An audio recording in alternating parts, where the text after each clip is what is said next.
bienvenue dans cette nouvelle vidéo dans laquelle nous allons évoquer la PEPA. La PEPA, c'est l'acronyme de prime exceptionnelle de pouvoir d'achat. On parle aussi de prime Macron. Il s'agit d'un dispositif qui a été créé fin 2018 en vue d'inciter les employeurs à verser des primes de 1000 voire 2000 euros à leurs salariés grâce à des exonérations de charges sociales et fiscales. Concrètement, l'idée est que si l'employeur verse 1000 euros à son salarié, celui-ci touchera 1000 euros net sur son compte en banque. Il n'y a pas de charge patronale pour l'employeur et pour le salarié, il n'y a ni cotisation ni impôt. Selon l'INSEE, rien qu'au premier trimestre 2019, la PEPA a permis de verser plus de 2 milliards d'euros de primes à près de 4,8 millions de salariés. Alors, quelles sont les conditions pour verser la PEPA? Les textes prévoient des conditions de forme et des conditions de fond. Il est important de bien les connaître, car à défaut, l'URSSAF est susceptible, en cas de contrôle, de réintégrer les sommes versées dans l'assiette de cotisation. Aussi, avant de verser la prime à vos salariés, je vous invite à suivre les 6 étapes suivantes. Première étape, évidemment, c'est fixer un budget. En effet, la PEPA n'est pas obligatoire. C'est une possibilité qui est offerte à l'employeur qui souhaite récompenser ses salariés. En revanche, elle ne doit pas remplacer une prime ou tout autre élément de rémunération qui aurait été versé par ailleurs. C'est ce qu'on appelle le principe de non-substitution. En pratique donc, il convient de prévoir une enveloppe globale qui sera répartie entre les salariés. À défaut, il est recommandé de faire des simulations afin de s'assurer que les sommes seront bien disponibles à la date de versement. La deuxième étape vise à choisir le bon support. En effet, il y a deux possibilités. Soit la PEPA est négociée dans le cadre d'un accord collectif, soit l'employeur décide seul et établit une décision unilatérale. Dans les deux cas, le document doit comprendre un certain nombre de rubriques, précisant notamment qui sont les salariés bénéficiaires, quel est le montant de la prime, ou encore quelle est la date de versement. La troisième étape, donc, choisir la date de versement. À l'heure où l'on tourne cette vidéo, la loi précise que la PEPA doit être versée au plus tard le 31 mars 2022.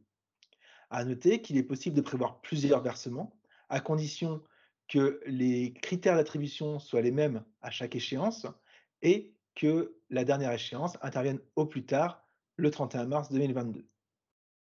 Cette étape n'est pas à négliger puisque la date de versement pourra avoir une influence sur les salariés éligibles à la prime. La quatrième étape vise à déterminer à qui va être versée la prime. En effet, la PEPA a un caractère collectif. Elle doit donc bénéficier à tous les salariés disposant d'un contrat de travail en cours, soit à la date de versement de la prime, soit à la date de signature de l'accord ou de la décision unilatérale. Elle vise donc les CDI comme les CDD sans condition d'ancienneté. Attention, la prime vise aussi les intérimaires et les apprentis. Il reste néanmoins possible d'exclure certains salariés de la prime s'ils touchent plus de 3 SMIC annuels ou si leur rémunération est supérieure à un plafond qui aura été fixé au préalable dans l'accord ou dans la décision unilatérale. La cinquième étape vise à fixer le montant de la prime. Le principe est que la prime est exonérée à hauteur de 1000 euros. Toutefois, cette année, le texte prévoit de monter cette exonération à hauteur de 2000 euros, notamment pour les entreprises de moins de 50 salariés, pour les associations et fondations d'intérêt général ou d'utilité publique, et pour les entreprises couvertes par un accord d'intéressement ou un accord favorisant les salariés ayant travaillé en deuxième ligne pendant l'épidémie de Covid-19. Si la prime est collective, elle n'a pas à être égalitaire.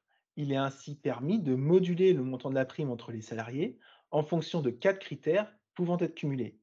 Ces critères sont le niveau de rémunération, le niveau de classification, la durée de présence effective sur l'année écoulée ou encore la durée du travail prévue au contrat.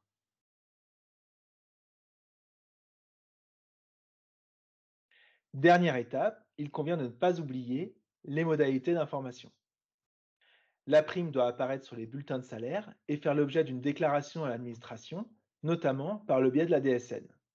Il convient également de remettre une copie de l'accord ou de la décision aux salariés et le CSE doit être informé avant la date de versement. Enfin, en cas d'accord, il convient de respecter les modalités de publicité et de dépôt.